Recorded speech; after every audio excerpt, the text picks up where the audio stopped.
It is up, everyone. This is Captain Young speaking, and today I'll be sharing from chapter 20, verses 20 to 21, as well as 25 to 28, on the idea of the place of honor.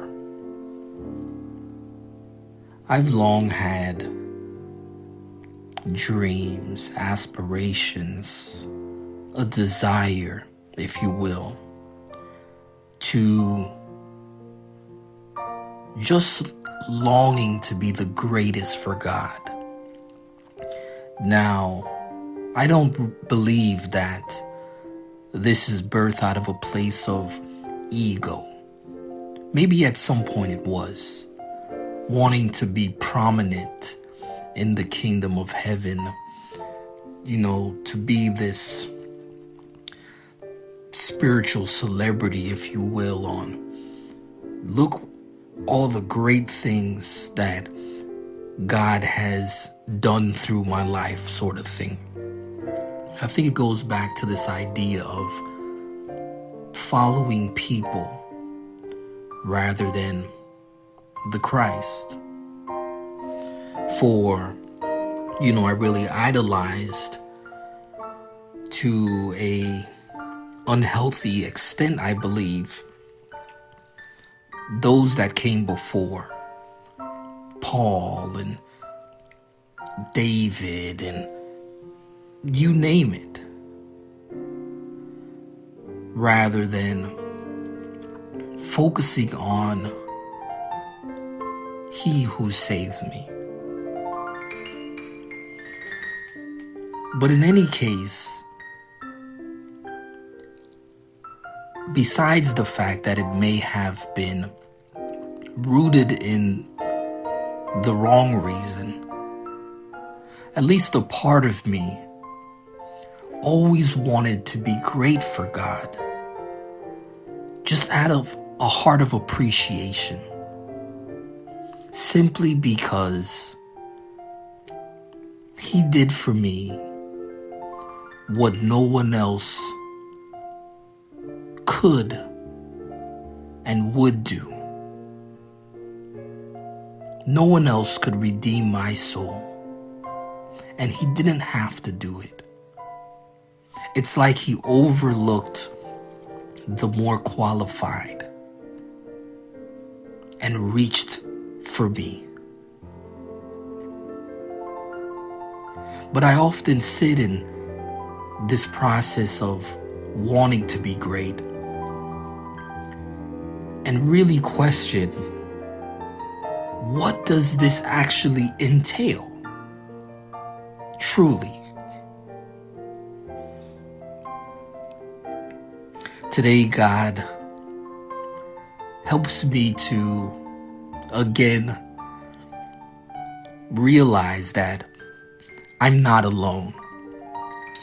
For the very first thing presented today in the treatment is God's disciples, those that walked with Him, those that were called by Him.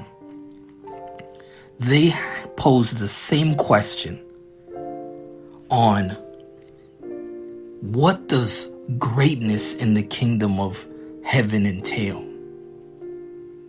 Or what is the proper position to be in? To be in a place of prominence in the kingdom of heaven.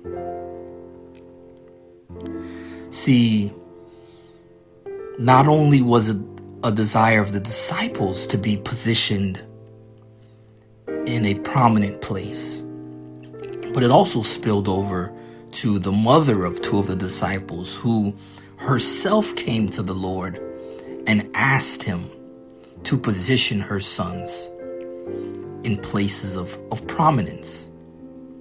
And I don't think that is anything too out of the ordinary, for it's just I believe, a natural desire to be recognized. But as I say that, I'm remembering all the things that God has taught me. And if there's one thing that I'm getting very familiar with, it is the fact that in the kingdom of God, it is a supernatural thing. It's a above rather than below thing. So when I think in the natural of a place of prominence being, naturally beside the king, at the king's side, on his level,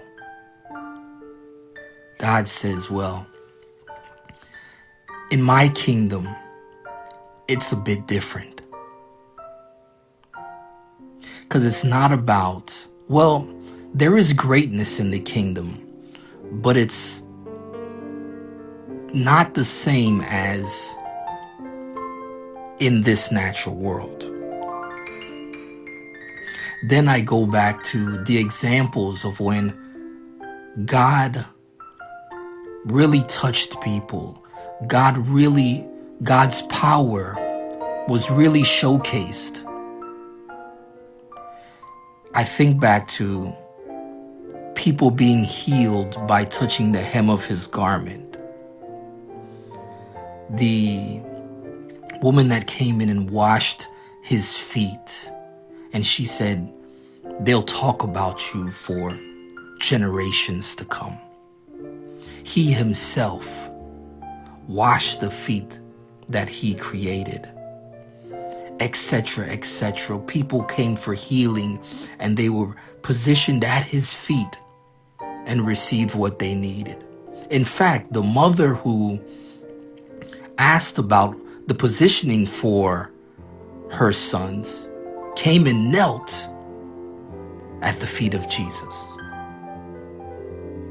And he actually ended up granting the request by saying, yes, they will share of my cup, but the positioning is a different story. All in all,